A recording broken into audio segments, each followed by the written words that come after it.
Who am I to judge? I'm not judging either. All right, here we go. I'm Pat. I'm Jeffrey. Jeffrey, what are we doing? We are doing episode 51 of our now Oh yeah, it is 51, isn't it? long-running program. And my understanding is that, as you get into episodes, 50 and beyond, that's when they really start trying to make you and lock you in with the big contracts. Oh, okay. Yeah. Because what they're going to want to do is lock you in from seasons 2 to 5. Yeah. And then they option you 6, 7, and beyond. Yeah, NordVPN's going to get us locked in, aren't they? I don't want to spill the beans early, but I have been having some great talks with Raid Shadow Legends. Raid Shadow Legends, yeah, that's true. Yeah, so our Coursera, so might get us here pretty soon. Our guy down at the office has been talking to Squarespace. Squarespace, yeah. Yeah. So you need a new website? I hear it's like easier than actually turning your computer on.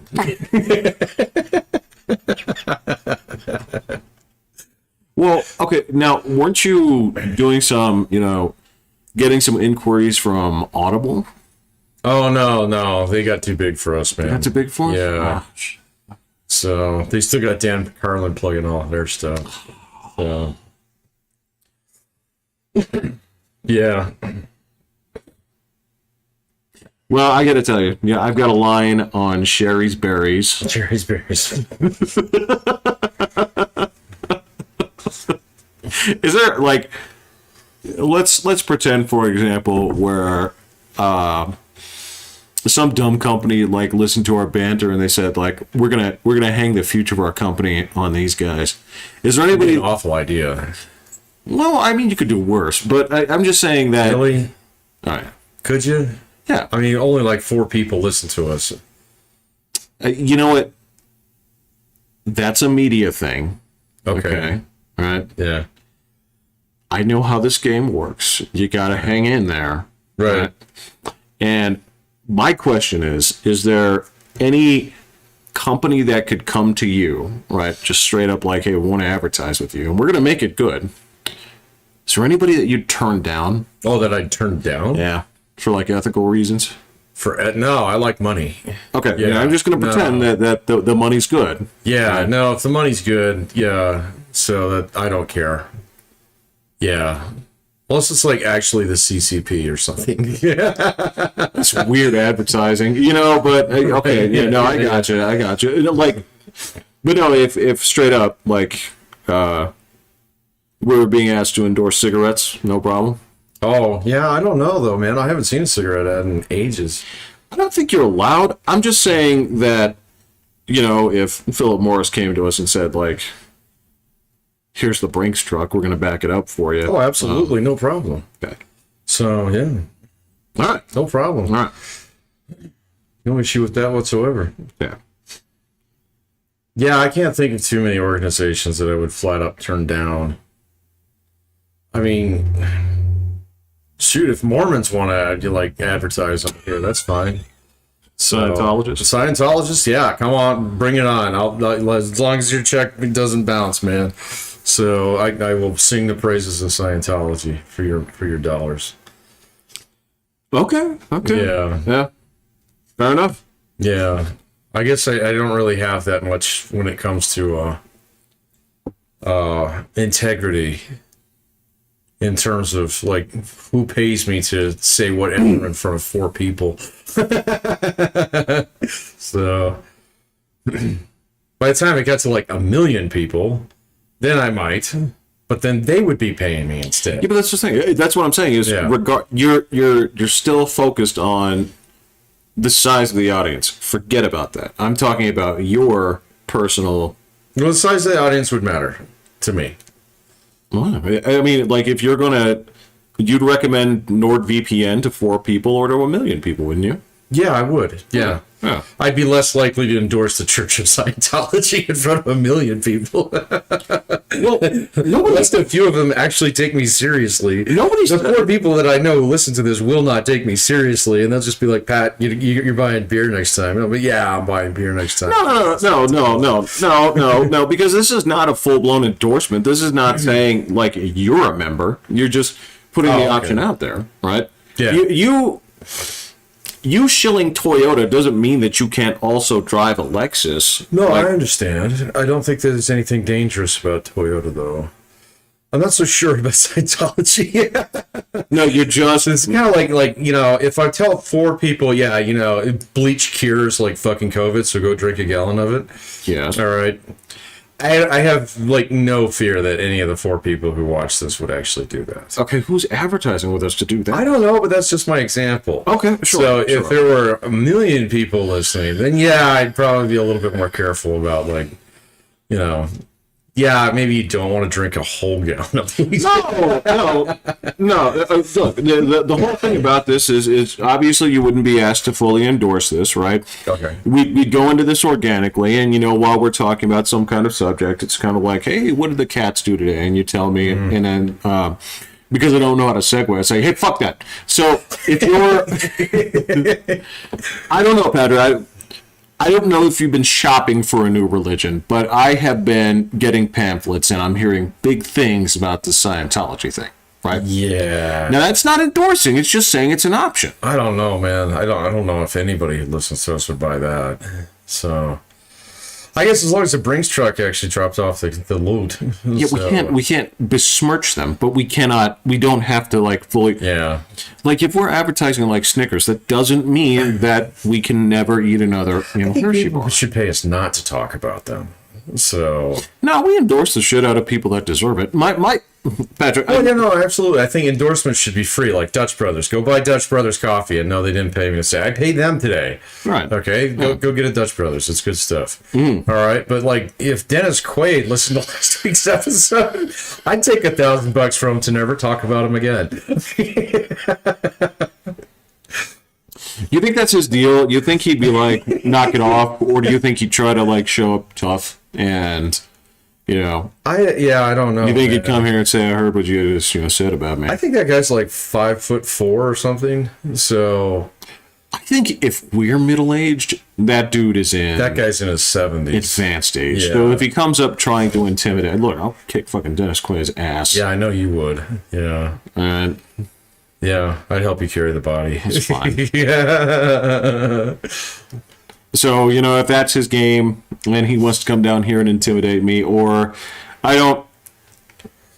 frankly, I don't know if Dennis Quaid ever made enough money to send a single goon. He might have a goon. He might, or it could be like his son.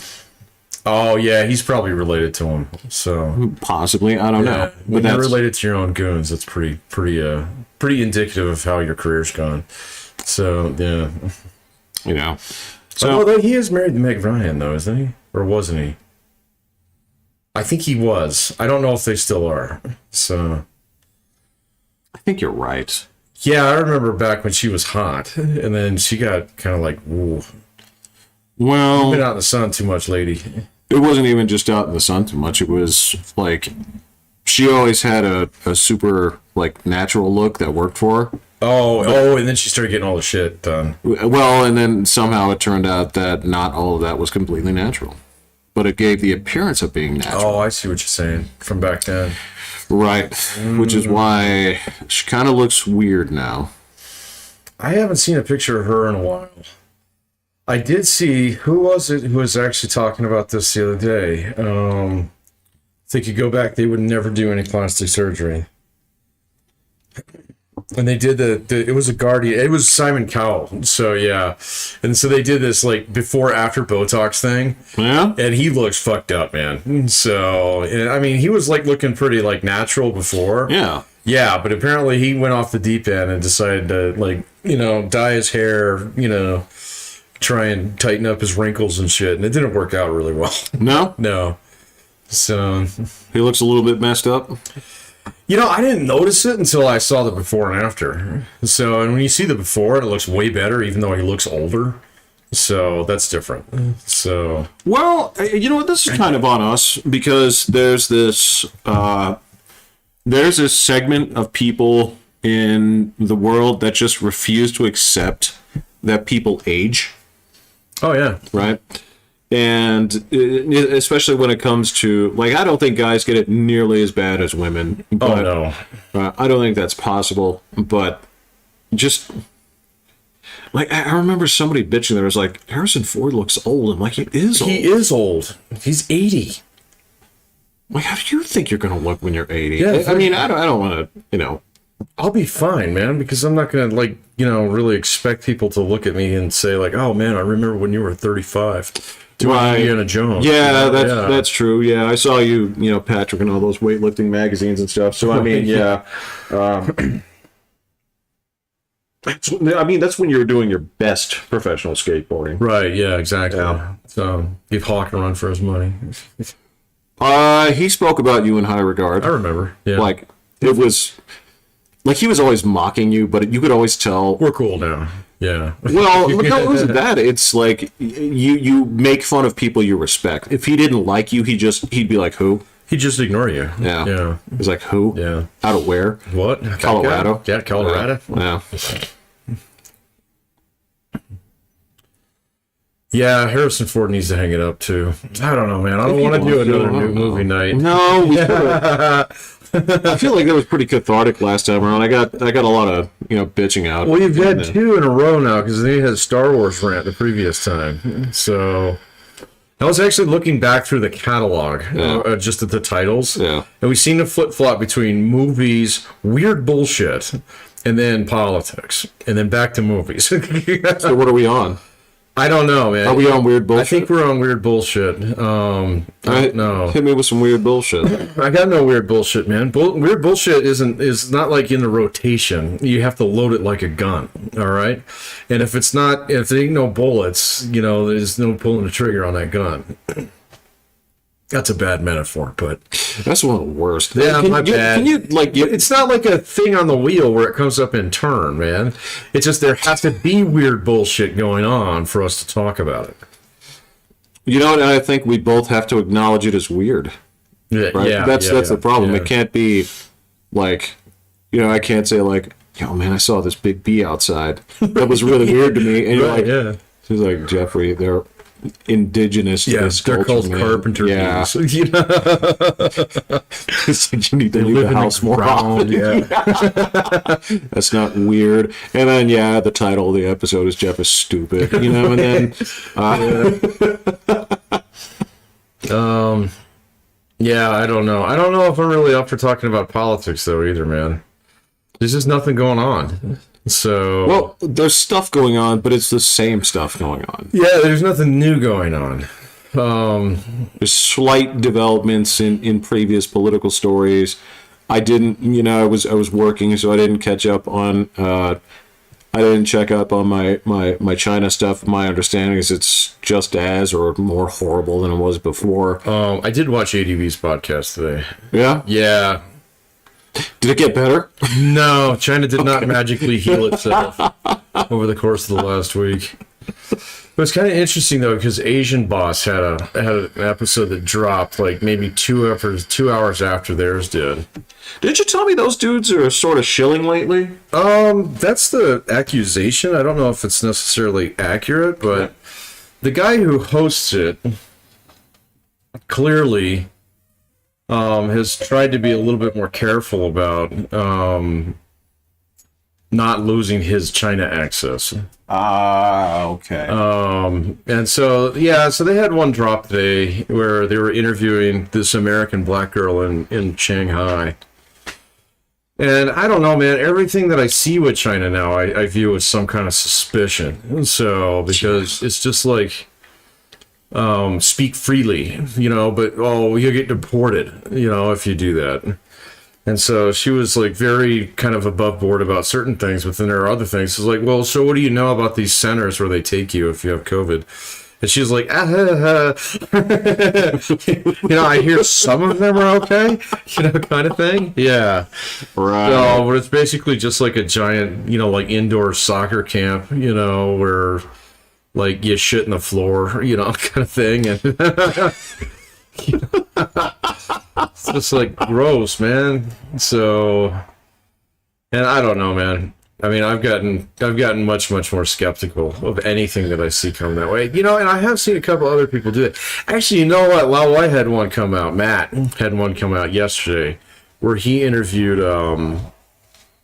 what's the guy's name?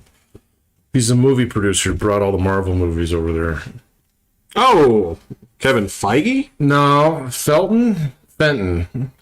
Oh, something like that. Okay, yeah, gotcha. So, who basically also got run out of China a couple years ago, right before COVID, and he that was actually, you should watch that one. That one's really, he kind of goes through the history of like how shit went bad for Hollywood, and so how like now Hollywood, I mean, he says like the Chinese in about 2013 or 2014 realized that they had all the fucking leverage.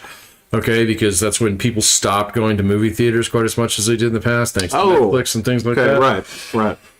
And so China was the one great big market that Hollywood could conquer. But the Chinese government actually made it basically official policy to build the world's largest movie industry. So, and they have been doing so. So every time, like, they would let an American movie come in, they'd have to have, like, Chinese advisors on the set and stuff like that so they could learn how to do this shit. Right. And now they do it. And now they don't let American movies in there anymore. So Right. they were saying, well, there's no way they're ever going to let Top Gun in there. Okay. So why'd they take the patch off the jacket? And it's like, well, because fucking Paramount has other movies they want to get in there. And so that's just how it works now, man. And this guy was saying, he's like, the train has left the station, man. So he's like, American movies are not going to make money in China anymore. So, and like the only thing that we can actually do is just make movies that are better. So, no, well, and that's part of it too. Is there is that piece where, all right, if you take it off the table, where not talking about like the 70s and 80s, where if you were making a movie and it was going to be remotely, action or spy related, you go straight to the Russians, right? So, this is the 70s? There's 70s, 80s, right? I don't know that much about it. Do they actually take a lot of American movies over to Russia? No. But what I'm saying is that they were the enemy at the time, so it was an easy pull. You didn't need to think about it. Right. Versus, so if that's the attitude that China's going to take, it would be very easy at this point to make the Chinese the enemy in your movies. You won't. Right. No, they won't, because they still try and sneak in some kids. Yeah. And so, like, there's a lot of animated movies that the Chinese just don't do very well. And so, like, a lot of the Disney shit and Pixar stuff gets over there, Yeah. So they're not going to poke that, at least not for the time being. It wasn't actually Richard Grere's movie that really pissed off the Chinese. He straightened me out on this one. He's right. It was 7 Years in Tibet. So I thought, yeah. Yeah, with Brad Pitt. And so that's why you'll never see a Brad Pitt movie in China. It's not true. Well, no, I know. They did Fight Club and stuff like that. But that's not direct release to the theaters. No. Yeah. No. That's in the Chinese red box. The Chinese red box. Yes. So, no, but I mean, other than that, they didn't really have that much to say today. Quite honestly, I'm kind of happy. So, just because it's been kind of a chill news week. Kind of, yeah, maybe a little bit in the beginning. I mean, I don't hear that much about what's going on in Ukraine anymore. So, like, I think, like, they're like, oh shit, it didn't all happen in one weekend. And so now, like, I'm seeing a little bit of the hysteria kind of die down on that. Yeah, my understanding is that there is still some disputed territory. Russia is claiming certain things. There's quite a bit. Whether or not the objectives have been met, I do know that they haven't negotiated this out. Still ongoing. Still sucks. But yeah, there goes the attention span of politics, just in general, right? Oh yeah, I don't think that's any different than it has been in the past, though. No, because the entirety of the rest of this week has been Disney related, Florida related, DeSantis related, and that managed to put. Oh, I saw how they were going to try and what do they have? They revoke their. Didn't try, it passed. Self-governing status. Okay, so I actually saw a different take on that one, that the actual counties were fucking pissed because it means that they actually have to police that shit now. Correct. So that's what they had. They actually had an agreement where they had their own fucking police force and they did their own sanitation and everything. Yep. And now the county has to do it all. Yeah, because my understanding is those areas, that's where a lot of the employees live, right? Sure. So they just sort of treated it like Hershey, Pennsylvania. Yeah, that's exactly what I thought it was. Yeah. Now, I'm going to put it to you this clearly. I don't like the idea of Disney having any sovereignty in this country. They just had their own police. It's like the university, man. I don't care. Hey, look, it's not like it was like fucking, the Vatican.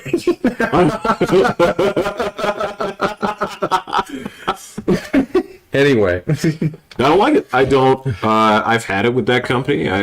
Their attitude is ridiculous. They pushed it too far, and they're saying that we want a bigger, louder voice in determining policy. God, how did that change in Disney? I remember 20 years ago, Disney was the kind of the conservative family values company, and it had some dirty animators who would put penises and things from time to time, Yeah, but that was scandalous because it was so squeaky clean. That's the point. Yeah. So that's the point. And now, it just seems like it's on the other side. I don't know. I don't really even follow Disney that much anymore, man. So, thanks to my Star Wars ban, I really don't have much of a connection with them. Well, okay. Well, you and I were there for that, right? We were there for basically the caretaker Eisner years, right? Right. And after the resurgence, the 1989 resurgence, right, where they essentially got put back on the map. What was it? Little Mermaid. That's right. I always get that one or Aladdin mixed up. Which one came first? And then it's a Little Mermaid. And then there was another one right behind. Lion King was right there too. Yeah, Beauty and the Beast. Actually, Beauty and the Beast was before Aladdin. Oh, it was? Yeah. Oh, I didn't know that. Yeah. I thought that one had CGI. Oh, I guess both of them. They both do. Yeah, you're right. Yeah. But the CGI in Aladdin was so much more intricate. It was better. Yeah, because it was a huge deal. They're like, oh, that ballroom scene, right? Because that was It looks bad now. Yeah. I saw it not too long ago, maybe 2 years ago. I know, it's not. Yeah. But at the time, I get it. But yeah, so that's when they were hitting the resurgence and kind of coming back on that. And after a while, they weren't sure what to do. That was the tail end of the Eisner years, where it's we don't know if we want to take risks.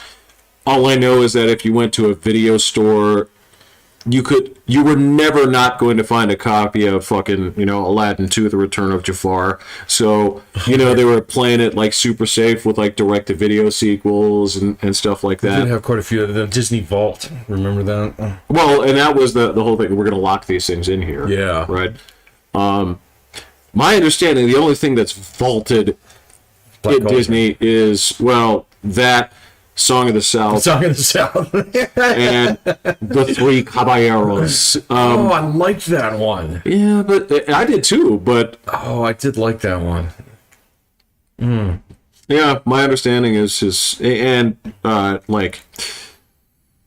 one racist? Is that why that one's locked away? Yeah.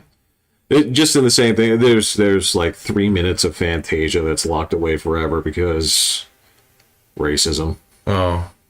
Yeah, one of the centaurs is clearly black, and Centaurs? yes, the half human, half horses. If you remember that section, and there's one that's shining the hoofs of the other centaurs, and she's black and has the gigantic. Oh, okay.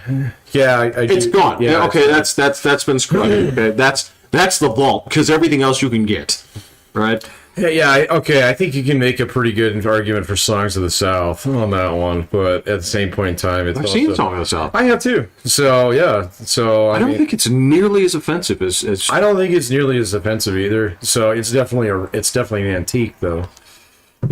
That's fine. Okay, so that doesn't necessarily mean. I'm sure you can still get it. Not on their website. I haven't tried to buy it, but I don't know. I'm pretty sure you'd be able to find it. So, yeah, unlike Black Cauldron. So, oh no, I don't think that had anything to do with anything. It just didn't fit what Disney was trying to do. Well, what they were trying to do was they were at a point where they were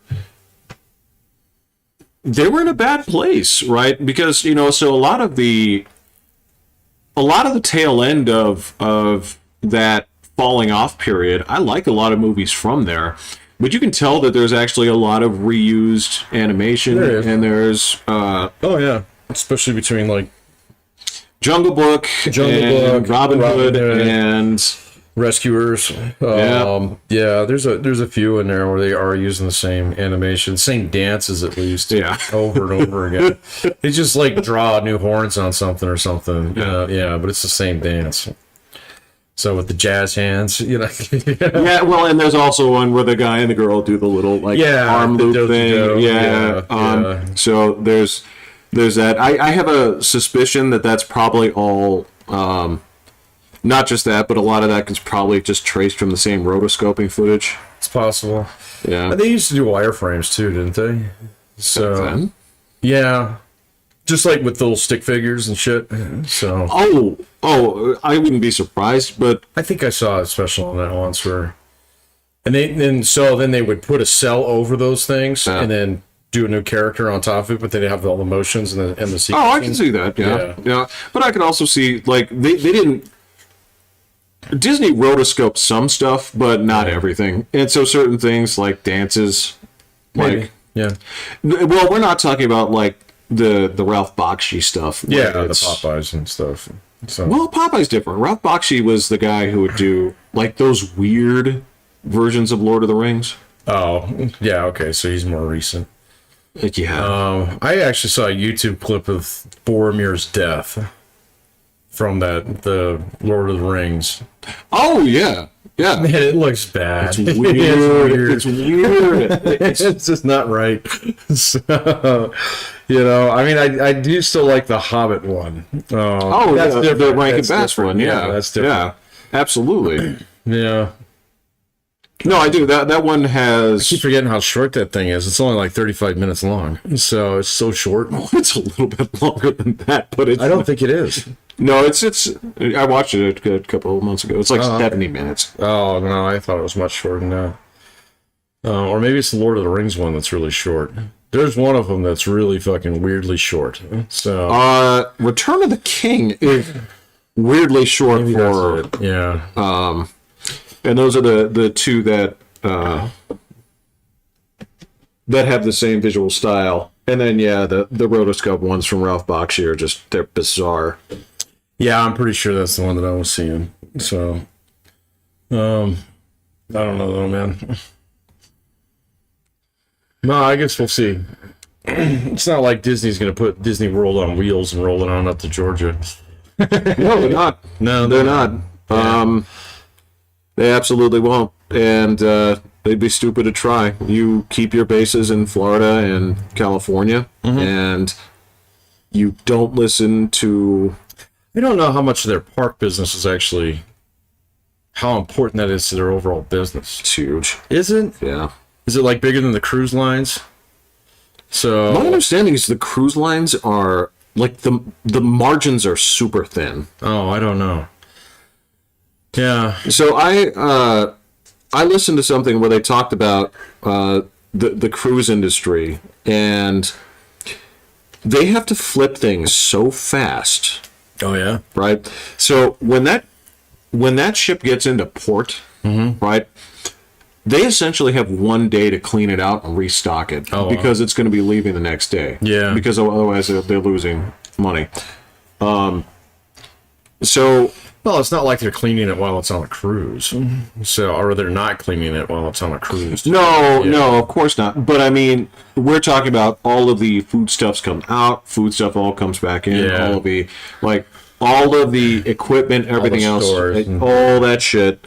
And so I understand it's kind of like thin margins. It's just how much of that business do you do? I understand it's actually fairly reasonable, depending on like where you're actually living normally, to actually just rent on a cruise ship for an entire year Yeah. and live on it. Yeah. Yeah. Yeah. Taking a cruise is not that expensive. Yeah. So it was just kind of interesting that it was like, I saw that on CNBC a couple of weeks before they started getting weird. So, they were getting weird, man. What was their weirdness? Oh, Elon Musk and Twitter. Okay. And to be fair, it was also earnings season. So it is earnings season right now. And so there are a lot of big ones dropped last week. And so they were just looking for any little thing to harp about. But that's okay. But I saw something a while ago where there are definitely people, especially like retirement age people, who, maybe they're doing a little bit better than just Social Security. Yeah. But, like you can spend, in like a Miami market, you can easily spend, $1,500 a month on a nice condo. Okay. So, or you can turn around and spend $30,000 on a year on a cruise and get fed. The entire time. Yeah. So, and there's always shit to do, and there's always shit to do. There's always places to go, and there's always like new people to meet. Yeah. And so, and they said, yep. As soon as cruise lines got like reliable Wi-Fi service, and like more people started doing this. And so, I don't know. Yeah, they were interviewing one guy. He's like, "Yeah, it's great if a hurricane comes, we leave."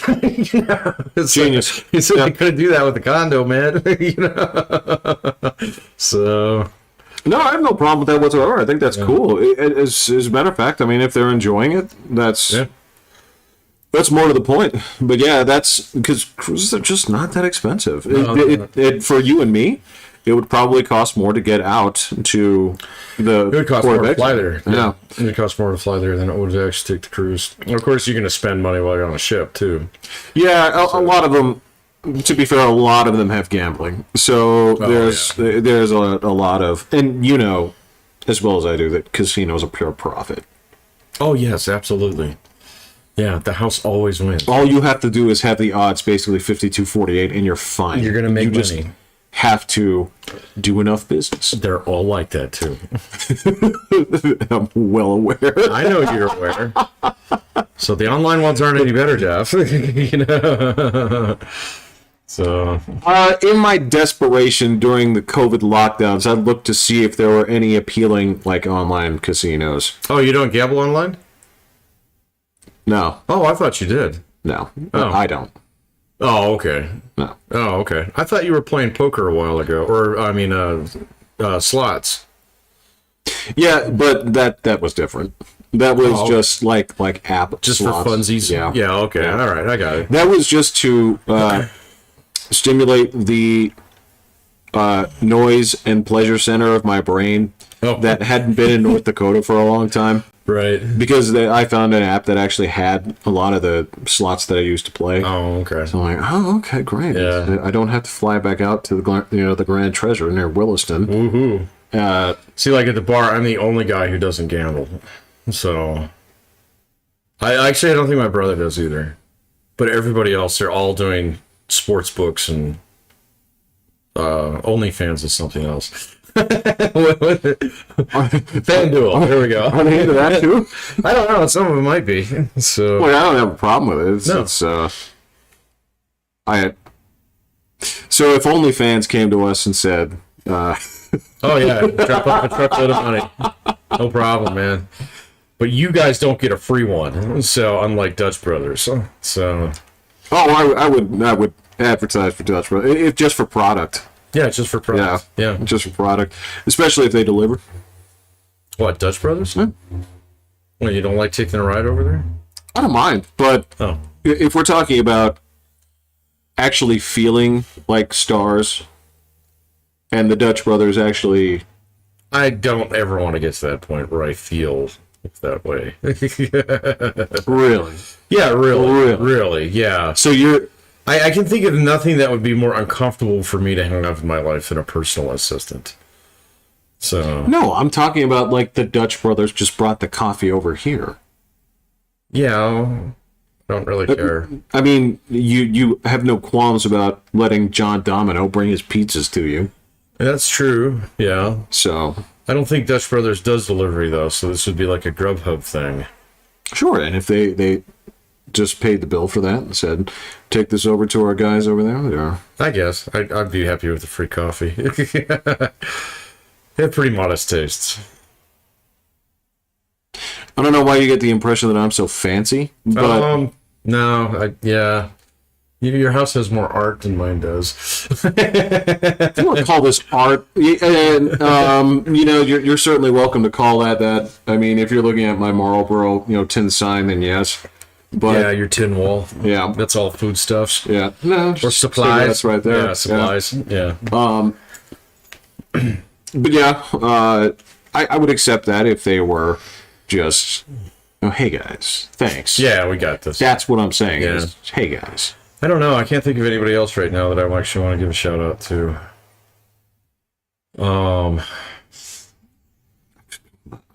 Okay, so I went to In-N-Out last week. I was actually not happy with it. Why? The fries were not good. Oh, I didn't eat any fries. Yeah, the fries Yeah. were not good.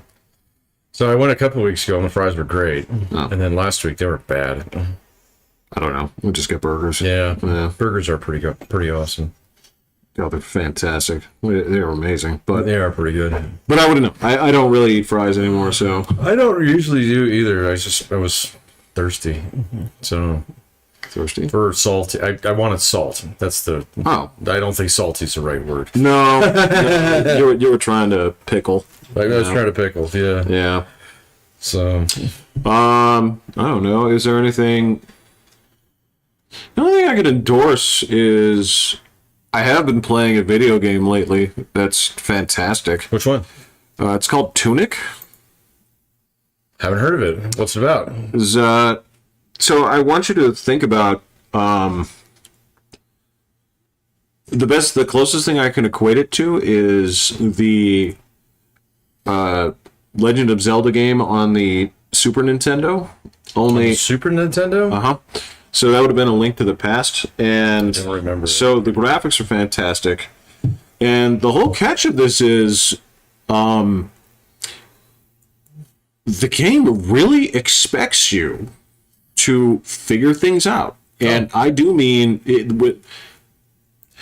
There is no version of this where it just pops up and really tries to, interject and say, "Hey, go this way" or whatever. Right? Oh, okay.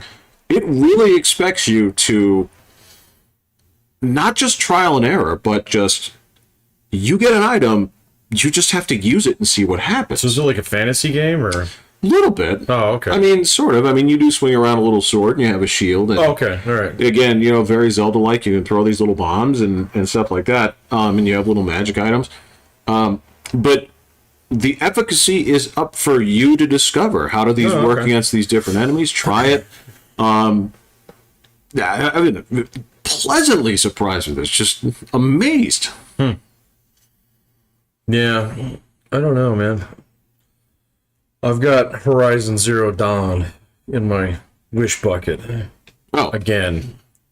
well, let's just buy it and play it if you want to play I think I might. I'm still playing Cyberpunk right now. Oh, so, yeah. I probably got about another 10 hours left on that one.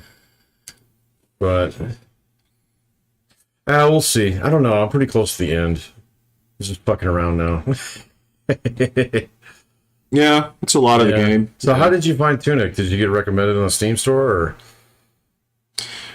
I'm pretty sure that one of the channels that I was subscribed to kicked it up, and they just said, "Hey, try this." I said, "Okay." Okay. I didn't put up much of a fight, Yeah. and then in the first like 30 minutes, I had that little grumble in my voice, like, I'm not being told what to do, I'm getting mad. Because I don't want to do the tutorial. You know? Well, there is no tutorial. Oh, okay. That's the thing. There's really no tutorial, and more to the point, okay, since it is going for a sort of modern 16-bit aesthetic, but not pixel art, Yeah.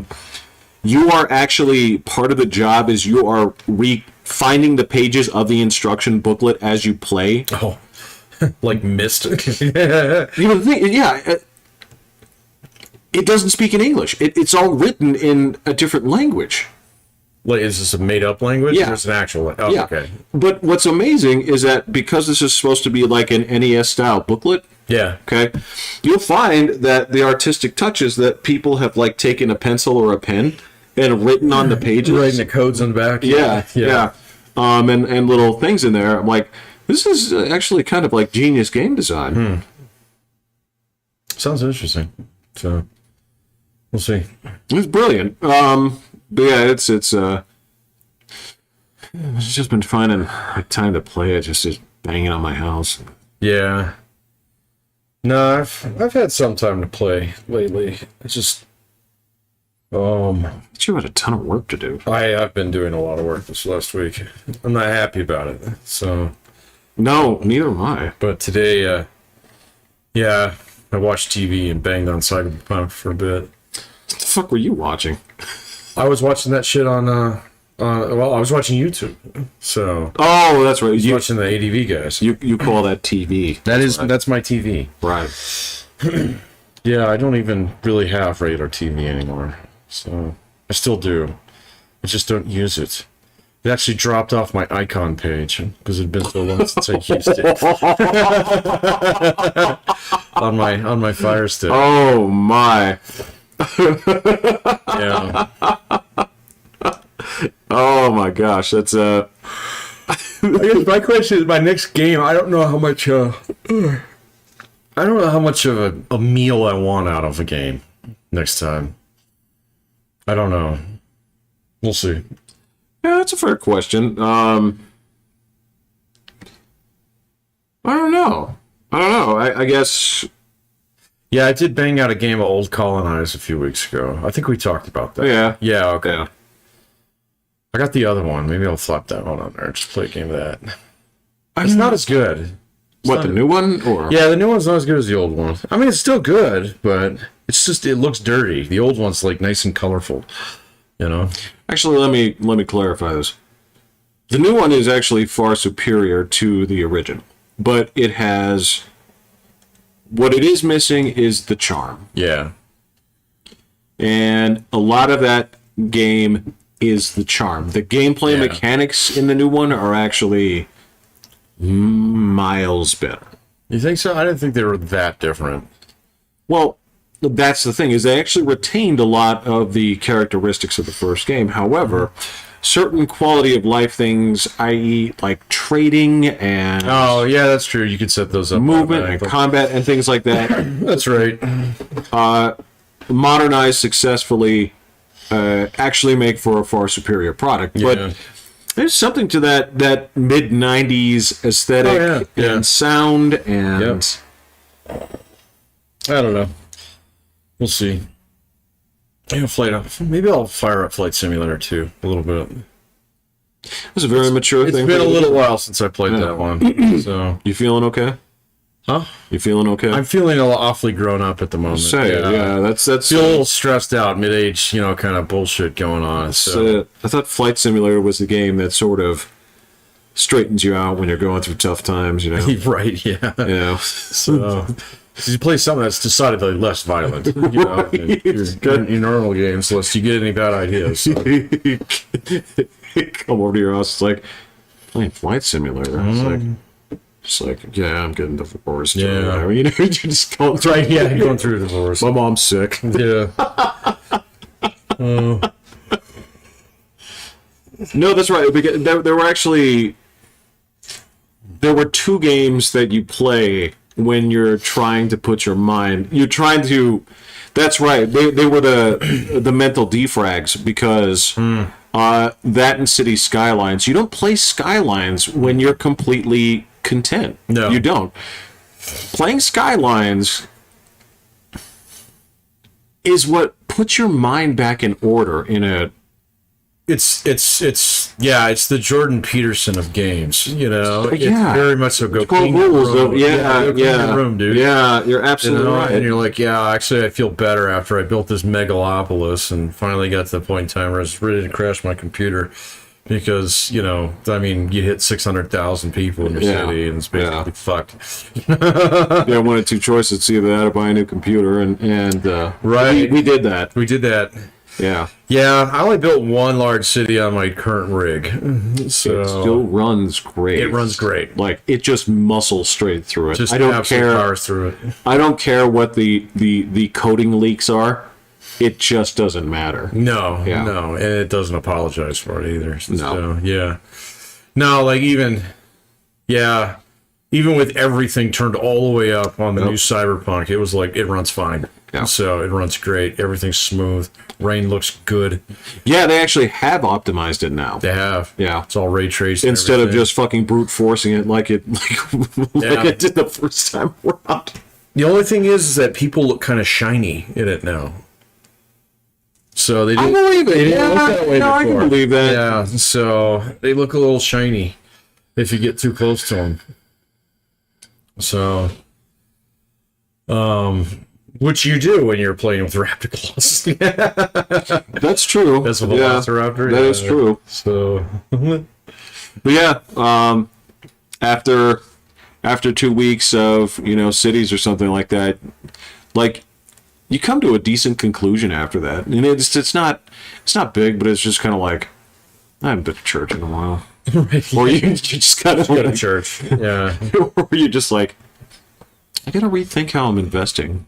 Right, yeah, I gotta rebalance my portfolio. Man, it's been a while since I've done a budget.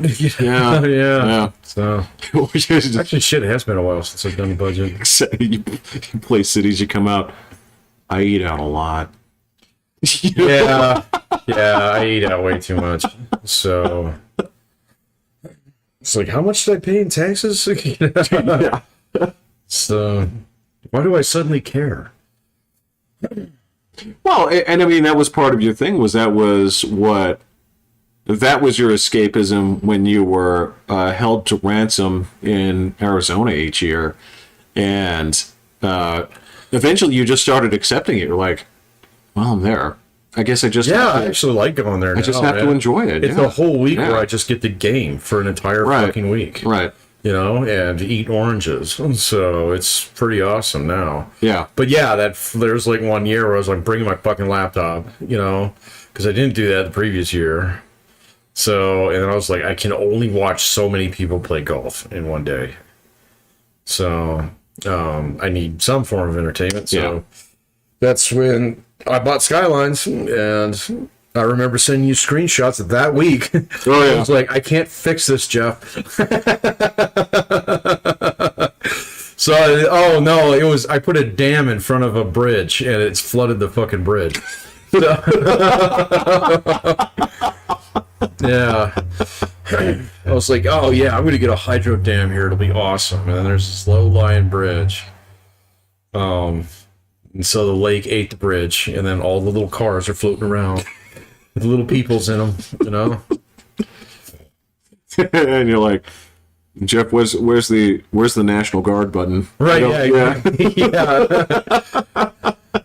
Where's the National Guard button? We're in so much trouble here. Why didn't anybody say anything before I did this? Yeah, well, see, that was the same thing. You had the same problems I had at some point. Was I can't believe it, dude. I game overed. I'm like, what? Yeah. Did you overspend in the beginning, or it's like, nope. Fresh water touched sewage. Oh, couldn't yeah. fix it. Everyone's dead. Everybody's dead. Everybody going is to jail. left. I'm going to jail. You're not gonna lie to you, man. I'm going to be in every city planning textbook ever made. Yeah. So we're gonna call this a Radigan. Oops.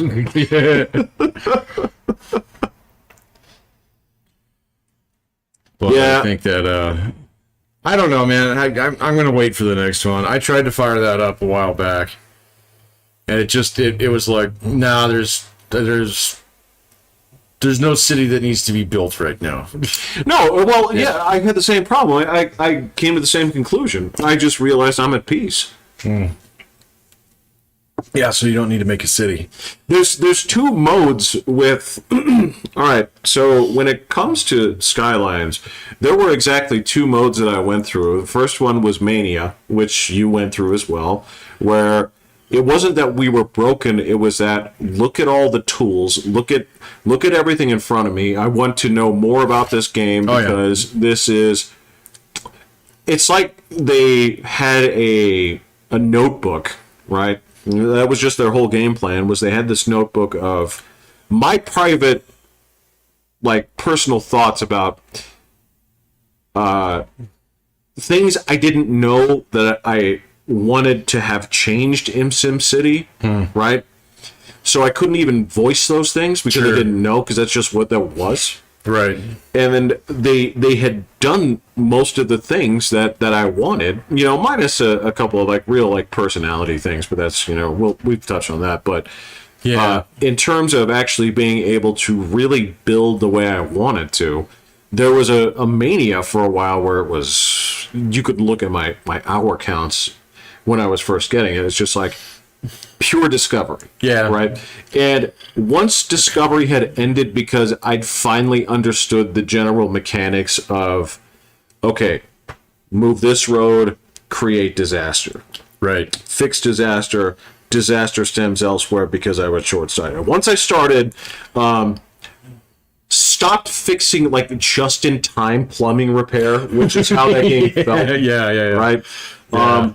Then it became a very creative thing, and it was, let's rewire the brain and just relax with this. Yeah. Right. Yeah. Let's stop forcing. Let's stop building that god awful road straight through the mountains at a 90-degree angle, because everything's 90 degrees. Right. I have to now accept the mountain. Yeah. Learn to live within the mountains. Absolutely. Yeah. Right. No. So once that Jeet Kune Do of be like water.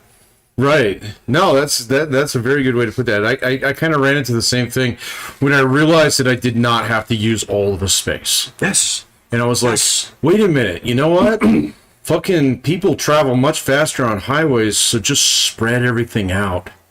And it's really not gonna, and then your cities start looking better, and they start looking like things. And then you and I went through that entire phase where we were sitting there talking about interchanges here in town, and how you could fucking do them, and stuff in that game. And then ultimately figuring out that, or the couple times whenever I fly, I always, each time one of us took an airplane flight, right? It was like, so I flew over Phoenix, and you're like, tell me, what did you see? What did you see? So, right? Yes. Gridlock. And then when I was, flying north-south, for a lot of these things, I'm sitting there looking at these things and, just sharing thoughts. And once I'd hit that point where we'd stop building for efficiency per se, that's when it now had personality and little stories to tell. Right, yeah. And that's where it was the old historic industrial district. Yeah. It's always going to pollute, but I can't tear it down. This is the town that has St. Mary's Cathedral. Everybody here is Catholic. They'll fight you in a heartbeat. The mob is here. Oh, yeah, you're saying, you're like, this is where the Irish Catholic families and the Italian families moved in 1922. Okay, got it. So I can't bulldoze this. No. Okay. The question is, where have the Irish and Italians gone? Is this area now property of Puerto Rico? Is it, it's like, who owns this neighborhood now? Did a bunch of Iranians come in here? Yeah. And you just accept that you have to build around it, Yeah. right? Warts and all. Warts I guess and would all. be the way to say warts that. and all. After a while, you learn to appreciate those things. And there were like things I jacked up, and I was like, "No, we're gonna leave it that way." You know, this old neighborhood, man. These people don't want you coming in with bulldozers, making it all look like Shanghai. You know, so we're not gonna do that. So You live in the side of the town that it's subpar internet. It's not right, yeah, it's not out. It's better than dial-up, but not much. Yeah, yeah, Yeah. yeah. No, I mean someday they'll probably crank out another one. So maybe, I don't know. I mean the platform itself. There's so many like little niggly things they could fix in that game. So just like the fact that you can just bulldoze anything willy-nilly. So if they just fix that But one that's thing, the game. I get that, it's the game. But if they just fixed that, it would actually be more challenging. So the game is not hard. It was hard. It was hard. Hold on. It was hard. Yeah. Keep in mind, I can tell you exactly why the bulldozing thing is the way it is. Okay. And I can tell you exactly what they're trying to prevent. What's that? They don't want you to save scum. Okay? Oh. They don't want you to save every 25 years and say, yeah. all right, let me go back didn't to work this. out. Yeah. Right? They want you to explore and say, all right, let me try doing this. There's no point in that game where you save it unless you're like getting off for the night. Well, I would save it sometimes. Like, so what I would do is if I decided that the entire town of, I don't know, Jeffopolis was, I didn't like the road system or I didn't like the mass transit system. Oh. And I was going to rip out. You're gonna rip it out. Where I would do a thing where I would freeze it, rip all the roads out, save it. Okay. So I could rebuild different structures and test things, right?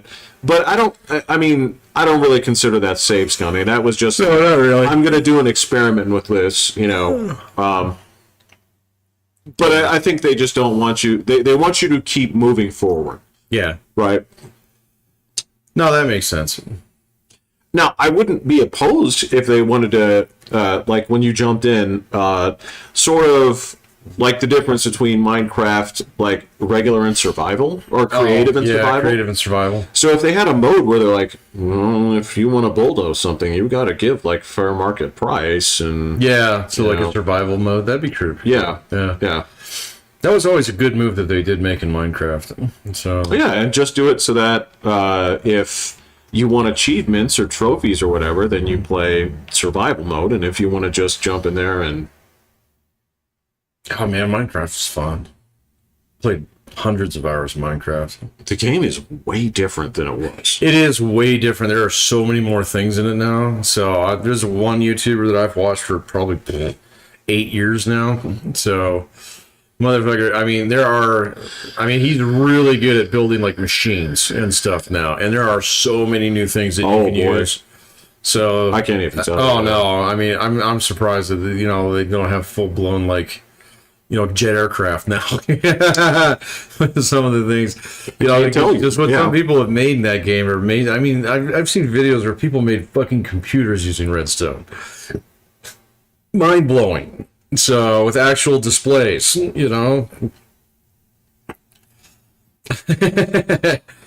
So Okay, I can see it. Yep. I could never do it because I can just get the glimpse of. I mean, it's just a series of binary transactions in the way that you would basically set it to display certain things. But I couldn't do it. I can get it. Yeah. Well, they have the colored glowstones now and stuff like that. Right. So you can almost use them like pixels. So, no, it's crazy, man. Some of the stuff that I've seen people do on that is just like absolutely mind blowing. I saw this dude build an automatic Rubik's Cube. So, Holy shit. Yeah. That sounds awesome. It was awesome. Yeah. So, he just did it all with buttons. And so you could choose which row you wanted and which, and then you just rotate around the other side and hit the button and it would rotate it. So, And then another one would randomize the whole fucking thing. It was crazy, man. So yeah, there's some pretty impressive stuff that I've seen people do in that. But I don't know. I've seen people do some really impressive things in Skylines too. So two totally different things. But Totally yes, different, absolutely, yeah. no, there's a guy that I've been following him for years, and he's been getting his ass kicked over the last 2 years by this other guy who came on the scene. He told me about Yeah. that. But this guy's actually got a pretty good comeback strategy right now. He's from Chicago. And so he's like, I'm going to make Chicago perfectly. So, and he's got a map, all right, that it's laid on his actual map because he did the actual lands terraforming and everything. Oh, So it's exactly like it, but you can see all the streets kind of faded out behind it. Yeah. And so he's just one piece at a time building Chicago, the whole fucking thing. And I don't think I've ever seen anybody do that. So, Not on that kind of scale. I've seen it's people. one for one scale too, man. So, Yeah, I've seen people duplicate certain like neighborhoods. I guess I've seen that. I've seen someone do like Amsterdam or something. Yeah. Yeah. But I've never seen someone do it like this is exactly what it's going to be. You know, like Right. it was pretty impressive. So No, I think it's a cool project. I mean, especially if that's something that he's into. Yeah. yeah, I mean, I could kind of tell that he was getting a little frustrated with his previous videos. So. Because this other dude just zoomed way past him. I mean, like, this guy has been grinding for 8 years to get to, like, 15,000 subscribers. And this motherfucker got it, like, 2 weeks. Got his silver button in 6 months. So It is what it is. It is what it is. I have nothing to offer in terms of the commentary when it comes to generating internet fame and status. It is impossible for me to... I'm convinced it's probably about 90% luck. So, and then it's about 10%. Well, I'd say it's probably 90% luck. It's about 8% actually doing things right. Okay, so, and then it's about 2% actually just strategy. So, you know, it's really not that much. I don't know. I've seen a lot of, like, stuff on how to do the YouTube and things like that. And then I'm sitting here watching this, and some of these guys, some of them are pretty good. They give pretty good advice, okay? But they've gotten a lot more honest over, like, the last year that I've been watching them. They're just Honest? they're just like, look, if it, you know, you can have great content, you can have, you know, a good idea, you can have a lot of passion, commitment, you can do a lot of hard work, and you're just not going to get picked up, okay? So, you know, sometimes it just happens. And then sometimes you're in a niche with somebody else and they're going to blow up, all right? Because, you know, they got picked up and got linked to based on the algorithm to a different kind of set of people than you are. And, you know, you would never know those people were out there looking for content like this. Yeah. Yeah. So, you know, and the reason for that is they were very straightforward about this. They were like, look, there are so many things that upload to YouTube every single fucking day. Okay, that, you know, that it's literally just an obscene amount of content out there. So, but, you know, I mean, he does a project like that, maybe it'll work out for him. So, because he's pretty straightforward. I want to do this full time. And it's like, you've been trying for 8 years, man. But is he... So, if he enjoys what he's doing, then... I think he did until maybe like the last 2 years, and then you can kind of tell. So, I mean, you've seen people do that on YouTube or other content creators. I've seen people do that on Twitch, where they sour on Twitch. So, Sure, but a lot of those people, either they move on or, you know... they just retire, you know? Yeah, they just hang it disappear one day and they're done, and that's fine too. And there are a lot of people who are just doing things because they like to do things, right? And that's totally okay. Shoot, a lot of the best recommendations I get are from people that don't have like huge channels, and some people are like, man, you have a surprising amount of hits versus misses with me when I'm like trying things and stuff like that. Shit, that's how I find a lot of like movies that I want to watch and things like that, because look, there are things that have become largely irrelevant since I was, I don't want to say young, but when I was first becoming a lot more discerning about the products or things that I invested in or stuff that I consumed. As far as I'm concerned, film criticism is dead. Yeah, game criticism's pretty much dead too, man. Yeah, game criticism came and went. Yeah. Faster than that. Yeah. Whereas instead of criticism, it's more of, well, I like you like this game, ergo, Yeah. there's a chance I might like this Yep. game, right? Yep. Versus let's give this a breakdown. Okay, let's talk about because the factors on this are so. It took real expertise back in the day. If you're going to talk about film and you're going to talk about breaking an artistic piece down by its merits, right? It took real skill to do that effectively in a way where it mattered, right? And I gotta tell you, back in the day, there were a handful, a dozen of people who did it well. Yeah. Maybe a dozen, okay? Whereas it's the same thing you and I saw. It happened to academics. It's like, well, this is a Marxist interpretation. Ergo, this is how I'm going to give my score. I'm like, I don't give a fuck, because you're not looking for reviewers. They turned it into aggregate data, right? What is with Rotten Tomatoes and stuff. Yeah. Metacritic and things like that. Metacritic. Yeah. So your determination on whether this is positive as seen by this group of people, this is utterly irrelevant. So it just came down to, all right, well, you're watching this. That seemed interesting. I don't really care what you have to say, but it hit your radar. So let me check it out for myself. Yeah, because I trust you. Right. You know, yeah. Right. So that's sort of where I am with that. No, I agree. I think that, I don't know, I think that's in some ways probably, so there was definitely the years there where movie criticism, we were still trying to take it seriously. Yes. And now that ship has sailed, so we're all wise to it. Everybody, it's opinions and assholes, you know, the old rule, you know, kind of thing. But if there is someone that you kind of trust out there, you know, because they haven't done you wrong in the past, or they pointed you to something that was neat, okay, or maybe you just, like, I don't know, in some ways just kind of click with them. They don't immediately get you to turn them off the minute that you know, land on one of their videos or something. Well, you know, something like that. But then, yeah, if someone like that actually recommends something to me, that's like, yeah, I'll go check that out. You know. Well, a lot of this has to do with just eventually coming to terms with.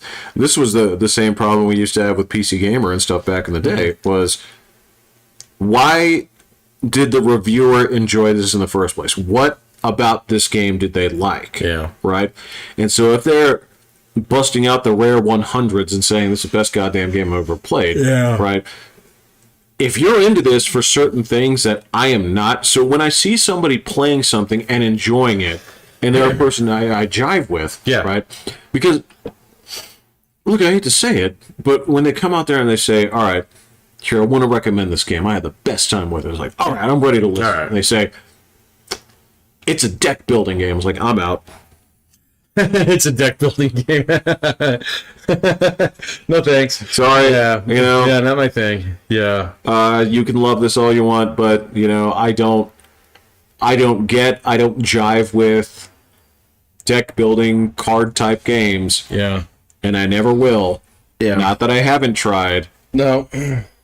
It just doesn't sit with me. So you can give this your PC Gamer Game of the Month red tag, put it on the cover. It's just not going to fly with me. Yeah. So when you see somebody and they're enjoying things for the same reasons that you typically do, then you kind of glom onto that, and then you're kind of like, you should be like top 10. Yeah. But you're swimming in the bottom, and I don't know how you got kicked out to me. Yeah, but I I'm glad appreciate you did. it. Yeah. Yeah, no, I don't have a problem with that. And if I find smaller YouTubers out there who kind of, if I click with them in one way or another, those are the only ones that I'll ever reach out to. So it's like, hey, this was really cool, thanks, or something like that. I don't mind doing that. So, and then like I was the same way, because there was a while I was supporting a few different guys on Patreon, and they get over to a certain level, I kind of lose. It's just They like, don't need you. well, they still do, because I mean, like gaming content, if you have 100,000 subscribers and you pump out an hour-long video every 2 days, you're still only making like $40 a month. Yes, but at 100,000 subscribers, you have enough of a base to enterprise yourself. Absolutely. You have enough captive audience to basically turn that any way that you need. Yeah. Right. No, you can find other ways to actually generate cash off that, if that's what you're trying to do. I don't know. There's a few guys that I follow, and they're like fully straight up about it. It's like, no, I've got a job. Okay, so I'll post when I can. This is something that it always weirds me out. Well, I don't know. It's weird where I wonder if my tastes just don't cross over to mass things, because like every now and then I'll get kicked over something and I don't look at the metrics of it before I click on it. Yeah. Right. But I usually don't either. No, and I'm sitting there watching something, and all it's a guy that what he's doing is he's testing out like a new sleeping bag in winter conditions. Yeah. And he's also going to try out a different kind of like hatchet. Yeah. And I look at it and I see that it has 21 million views. And there's part of you like, is there just not enough people doing this? Do they just really like this guy? Yeah, what is it? I don't know. Yeah. But has he been doing it a really long time? So... Yeah, there are some things where I flip around, it's like, well, it's pretty clear why this is popular. It's like, you look at this and it looks like this dog is saying hello. Okay, got it. 28 million videos. Well, that's old YouTube, man, though, man. Well, it still happens. Yeah, I know, but that was good YouTube back in the day. So, it's Star Wars Kid and stuff like that, There's a lot of just like this just weird thing. It's like, this dog is really stubborn and it's funny. And you watch it and somebody's trying to drag the dog, across the yard. Right? It's like, it's funny, right? Yeah.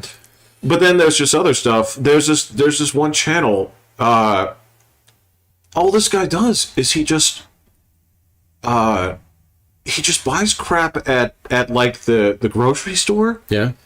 Like the weird looking tools. Okay.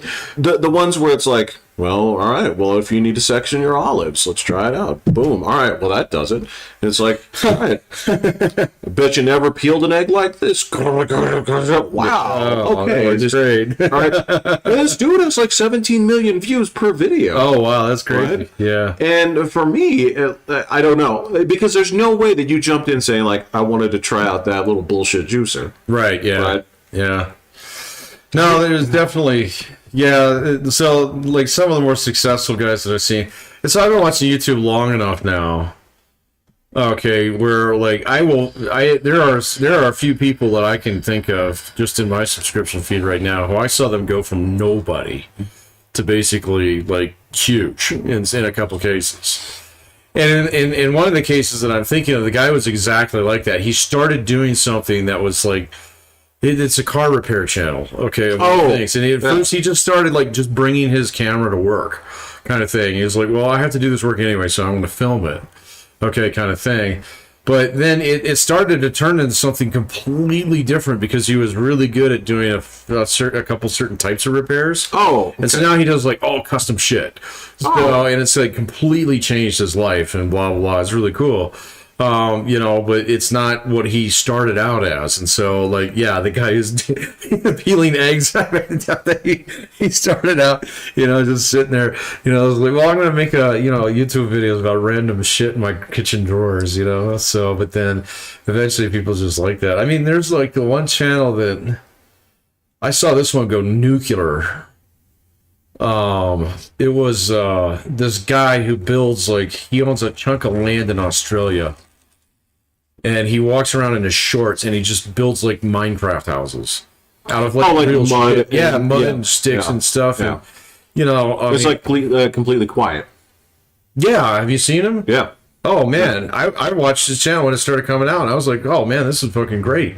You know, I was like, what are you going to build next? What are you going to build next? What are you going to build next? And I mean, next thing you know, he's sitting at like fucking 30 million views on each video. So it's crazy.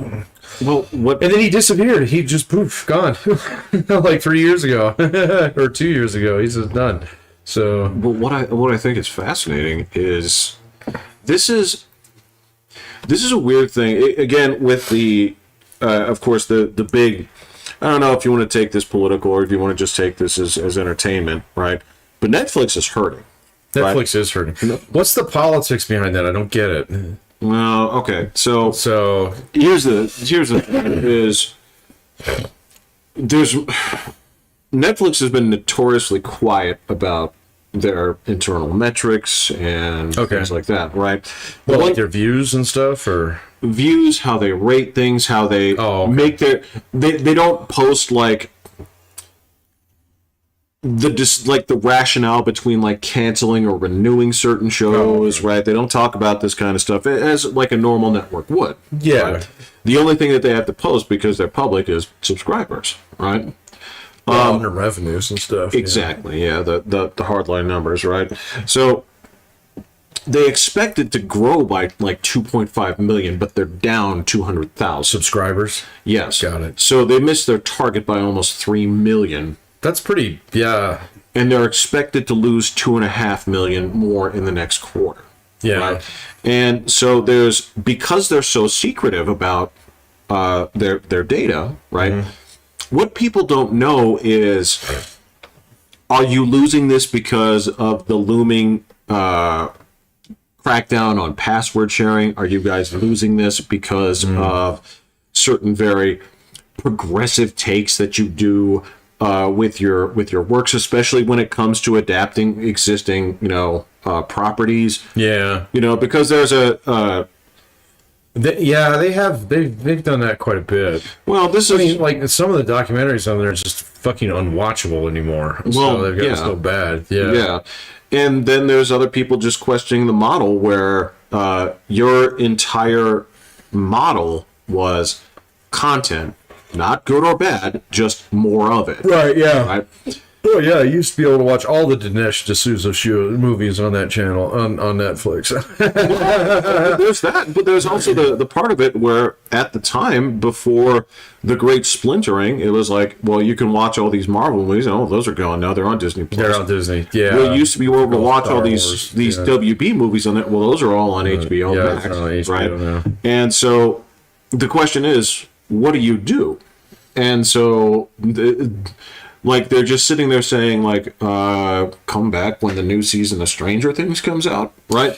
Yeah, they got a couple of original properties that are pretty good, but they don't have a thing. They don't have a thing. Yeah, right. So there's a lot of questions, and again, like we talked about with Ukraine, it's going to be that a lot of things are true at the same time. So there are people who are like, look, the joke at this point is, when it comes to injecting diversity, their war is on ginger people. And if there's a red-haired... Their war is on ginger people? Why would you pick on gingers, man? Well, it's because, if you... Star Trek did that one and done. I mean, not Star Trek. South Park did it one and done. You can't up that one, man. Well, it's not like they openly do it, but it's just, if the work that they're adapting has a red-haired, white woman, right? Yeah. That will become an ethnic character. Right. Okay. Right. Yeah. Nobody knows why it's happening, but basically, that's the way they're doing it. There's talk right now about that Money Pit Silmarillion adaptation that's coming out of Amazon Prime. Where they've changed. Oh, they might jack that up. Well, this is... There's no such thing as black elves, man. Well, this is sort of the problem is, they have changed that. And so that's one of the interesting questions that comes up with the new things where they say, all right, well, if they existed back then, where are they now? Yeah. This is bad news for you. But don't apply too much logic to it, man. They're not going to but, try and do that. But the question about it is actually, that's interesting because I was watching that pretty carefully and I haven't heard boo-hiss or shit about it. in months. Yeah. No, the only buzz about it is that they're actually playing with ethnicities in this stuff. So because they're so opaque about their information, nobody knows. But so that means all theories are just as true or untrue at this point, right? Yeah, exactly. And that's sort of like where it kind of gets me with things like YouTube here, because that dude that was making those houses out of mud and sticks and doing that in a cool way, okay? You can't tell me that wouldn't adapt well to traditional television in one way or another, right? Yeah. But what I can tell you from transcribing this bullshit, okay, is I can tell you what they make. And they do a version of that, but what they have to do is, at ad break number 1, they have to make it sound like he's running out of water. And if he's running out of water... Oh, yeah, I know. Yeah. And they have to pull him aside, and they have to make him say... Dun, dun, dun, dun, dun, dun. No, they have to take him in an OTF, an on-the-fly thing, and he has to say, like... So I was feeling pretty rough when we were running out of water at this point. But, and that, I got to say, at that point, I felt like that could sidetrack my entire operation. If I don't get this thing working, it's game over for me. Game over. Yeah. Right? And then, there's water. It's always been there. So then they showed it, right? Oh, well, yeah. So, pan camera left. Right. Yeah. But the whole appeal of this is that the guy silently does this. Yeah.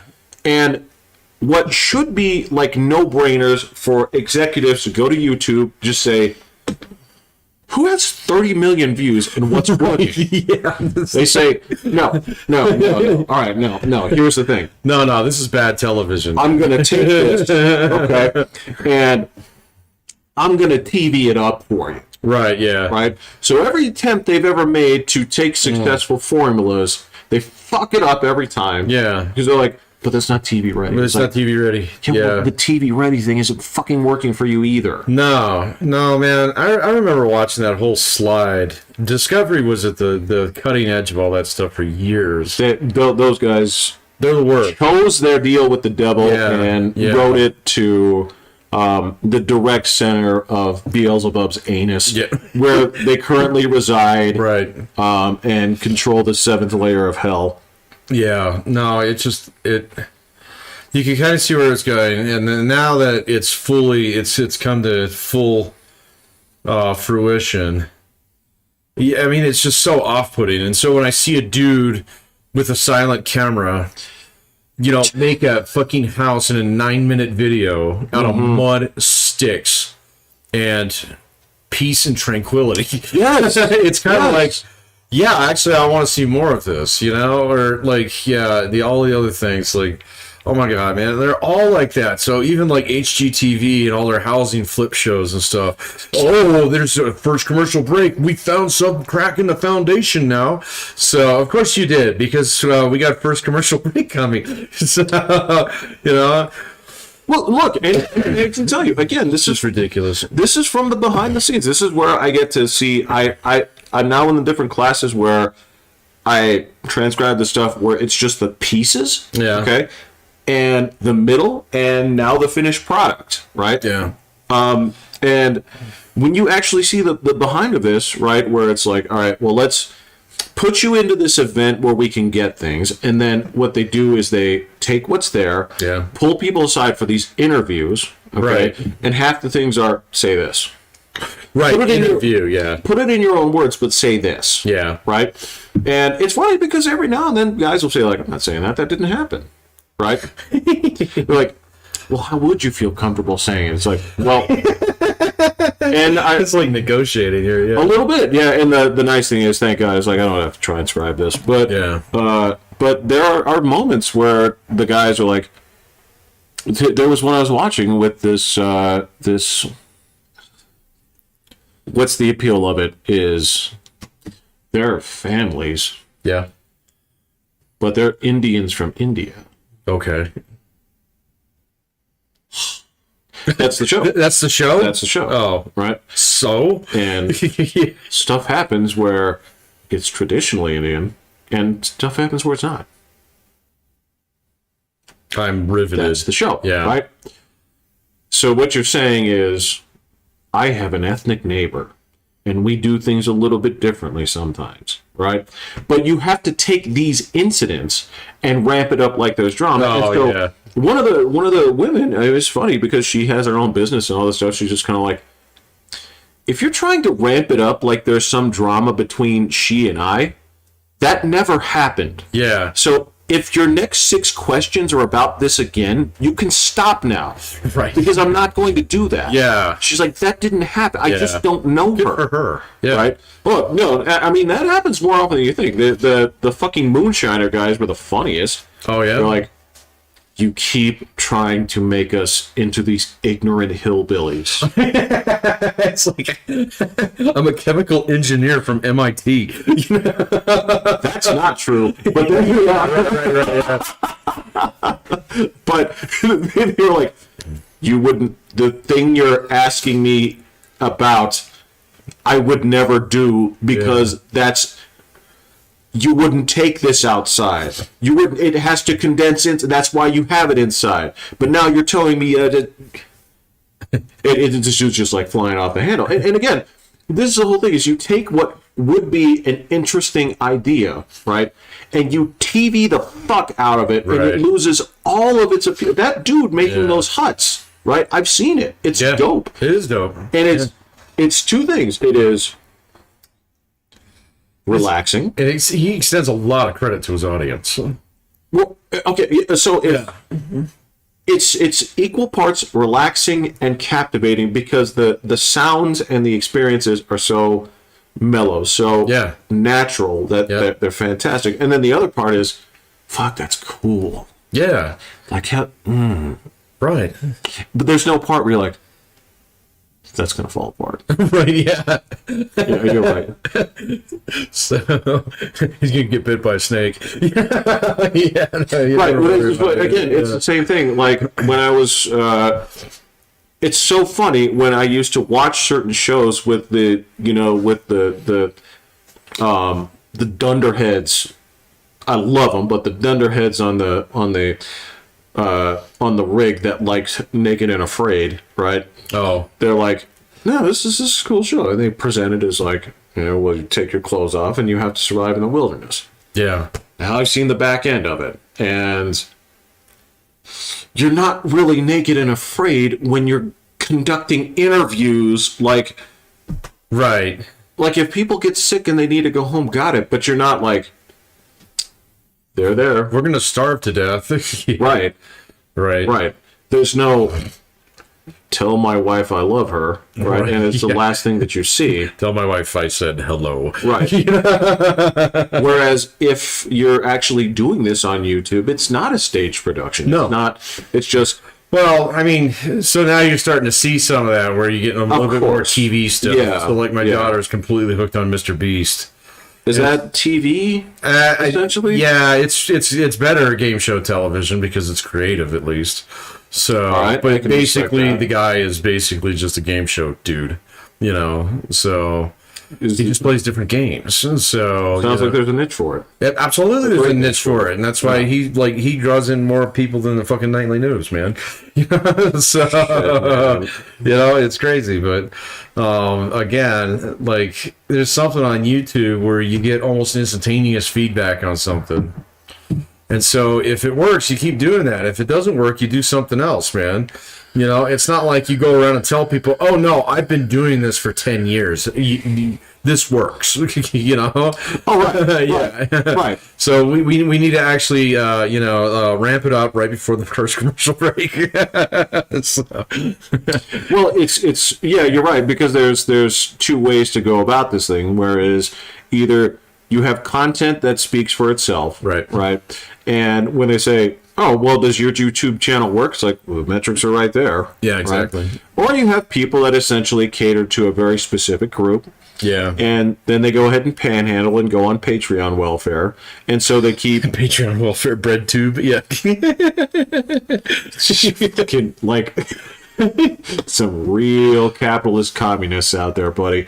But yeah. Oh yeah, man. Those guys are all fake as fuck. So you pedal to that, and you let people finance your pretend political situation, and that's how you make that, even though you don't get the 60 million views.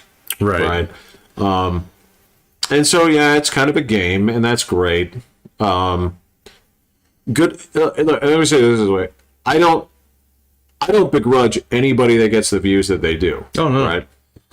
There are things that I will stop and say, I don't see the appeal. Right. Or like my biggest insult these days is, I don't think this is for me. Yeah. There are a lot of things on YouTube that I don't think are for me. So there are entire categories. There are entire categories. So yeah, it's kind of an interesting medium, man. And I mean, it's still new if you think about it. So, well, don't forget the dog ears thing. Oh, that's right. Yeah. So YouTube definitely, it's on the internet, so it ages in dog years as well. Because I mean, so you and I both, we've already been on the air for 3 years. Shit, we're veterans. We're veterans, man. Yeah. So yeah. Maybe now we'll get 12 people to listen to us. Well, that would be 36. No, 12 times 7. 7 times 84. 84. Oh, that's 84 viewers. Oh, yeah, you're right. Yeah. Yeah. Okay. Yeah. So, yeah, viewers are in dog years, too. That's absolutely yeah, it is. All right. Yeah. I like you. I like the way you're thinking. We're making great progress. Yeah. So, maybe Dutch Brothers should employ us. So. Or maybe Dennis Quaid should tell us to pay us to shut the fuck up about his Redbox career. Maybe that's it. Maybe that's what propels us, is we start feuds with people who are way too big for us. Oh, I like it. Yeah. Well, pick one. What you got? We're going to get a list started here. So, all right. So I'm going to give you the inaugural spot on the list. Okay. So the first person I want to call out, Roddy Piper, if you're listening, your ass is mine. All right. Just give me an address, motherfucker. Give me an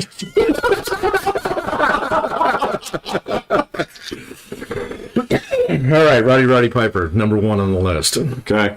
All right. So I think we have a good outro segue. No, I think this is for forever. So just calling out names?